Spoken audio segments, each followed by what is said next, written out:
Hi, today we're joined by Dom Furniss, Chair of the BSSH Research Committee.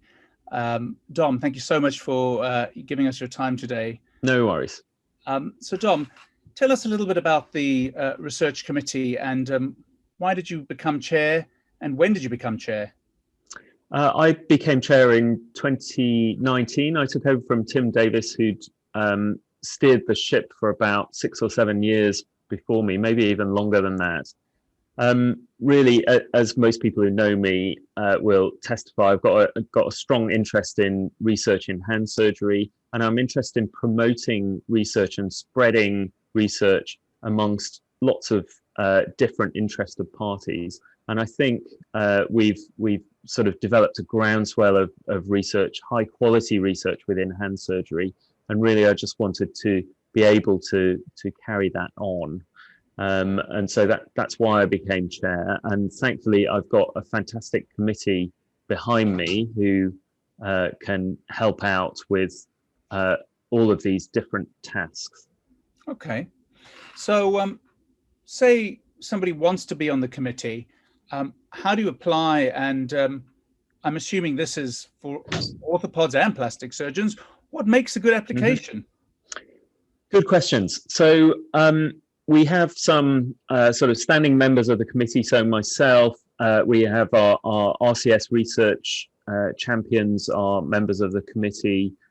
Jeremy, as head of the audit committee, is also part of the research committee, so that we work closely together.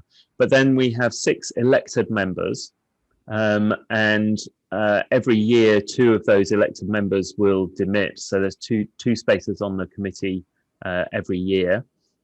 And you fill in a short application form, and we vote on, or everyone rates the quality of the application, and the top 2 people are then admitted to the committee. So on a 10-second elevator pitch, what makes a good application?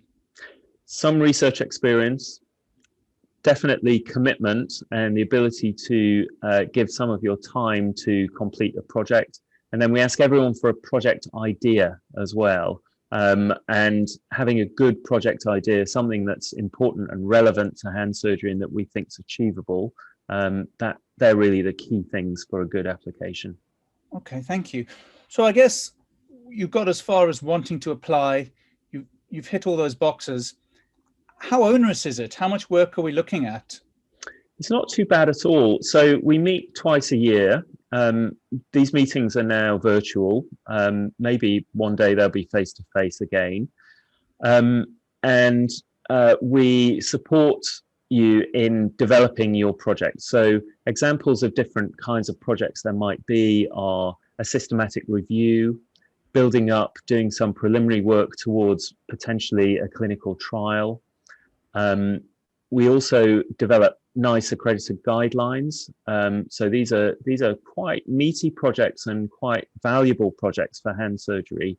And the committee as a whole has some experience in that and can help and support members to do that.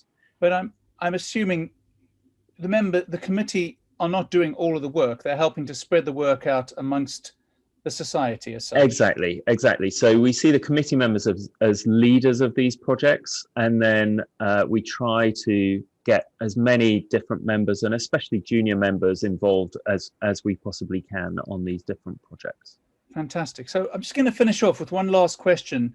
In terms of grants, and especially for the juniors, where there's such a shortage of money for studies, what grants are available from the BSSH? So we run a couple of grants. The first one is the BSSH Research Fellowship. So this is aimed at someone who is starting out in their research career and wanting to do a PhD or an MD, or sometimes even a master's. And it's quite a competitive process, but we have £50,000 to give out. And that can be used for salary and a little bit for consumables. And again, we cover the whole range of hand surgery research, from basic science right the way through to clinical trials. Amazing. The other grant that we administer is pump priming. So this is particularly designed for early phase studies. And again, these can be basic science, or more commonly, they tend to be clinical trials. And it's to do the prep work in order to generate preliminary data to make a bigger application to one of the other funding bodies, for example, NIHR or MRC, etc. Brilliant. Dom, thank you so much for that. I mean, certainly I'm a recipient of the pump priming, and my experience with the research committee has been only brilliant. Thank you so much for your time. I wish you all the best, and look forward to catching up with you at the next meeting. Pleasure. See you soon, Max. Thanks. Bye-bye. Bye.